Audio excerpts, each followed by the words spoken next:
Good evening, guys. I wanted to ask two personal questions. Number one, how many of you have kids? Good amount of you. And this is going to be a real personal question. At what age did you have the talk with your kids, by the way? Which talk? You know, the talk. Early? You know, for me, I had the talk with my kids as soon as they could communicate, which seems a little bit odd, you know? Seems like a little bit young.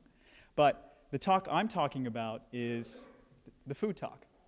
Talking about food, nutrition, and how it affects their daily life. Okay? What talk were you guys talking about? Okay. We won't go there. We won't go there. But my goal here today is to educate you on having a serious talk about nutrition with your kids early. The reason being is that I work with clients and families, and I see three common things with families that I want to alleviate right now and give you some tools and tricks to basically help you in your journey with your kids and talking about nutrition. The first is the myth of the picky eater. Kids are not born picky eaters. What happens is, as parents, we kind of put our isms on our kids, and we want to do the best for them, but the problem is we don't allow them to explore. So my kids are twins, a boy and girl, and we had a birthday party for them at the age of 4, and instead of buying their normal pizza, junk food, things like that, I brought in grilled jerk chicken, steamed vegetables, and plantains. And at the time, I was considering writing a book. And I wanted to see how the parents would react. First thing that happened is all the parents huddled around me and said, where's the food for the kids? I said, it's right there. It's right there. And they said, I don't think they're going to eat that. I said, just don't worry about that. They said, well, I need to go get some McDonald's. I said, no, don't even think about that. So I sent my kids out to the table first. They started eating. They brought their friends over. And by the time we were done, that whole tray was cleaned out. I had to order 3 more trays. They literally thought, the parents, that I pulled a rabbit out of the hat.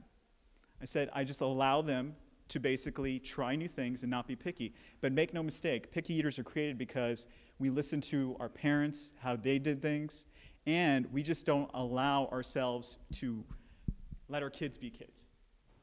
Second thing, sugar addiction. Very real thing. When I consult with clients, one of the biggest things I do is take an inventory of how much sugar they eat in a day, a month, a year. And I do this by visual learning. So what I do is I bring the families in, I calculate the amount of sugar that they've consumed in a day, extrapolate to a month, to a large time frame, and I use sugar cubes. So each sugar cube is a gram. So 1 gram, you see that in the nutrition labels.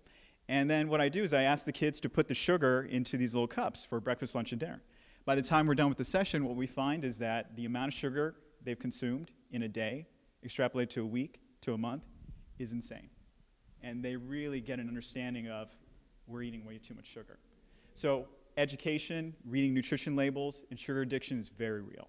And the third thing is pushing boundaries and having adventurous eaters. We took a trip this year. We went to Bali, Maldives, and Singapore. And there, my kids ate barbecued stingray, they ate snake. They did it because it was exciting, it was fun. And so what I find is that parents don't push the boundaries with children enough. They don't make it an adventure. You know, kids like colorful things, making it fun. So what we try to do to help them get there is every week we pick a different country and we find a restaurant that has the theme of that country. And what they do is they order off the menu. Sometimes it's a hit, sometimes it's not, but we're pushing their boundaries constantly. So think about it in those terms. So to recap, those 3 things, sugar addiction, pushing boundaries, and picky eaters, it's a myth. Those are 3 things you can immediately impact kids of all ages. But we always say start early and always reinforce the message. And the last thing I want to leave you with is a call to action. And what I'd like you to do is go to my website at www.thefoodtalk.net, download the first chapter of my book, have some questions, email me a question, and then challenge yourself to find somebody in your family, in your circle, forward them the first chapter of the book, and see if that would help them as well. And also, follow me on social media, because what I like to do is create a community of people to share great ideas and help the children in our families and our communities. Thank you for your time. Appreciate it.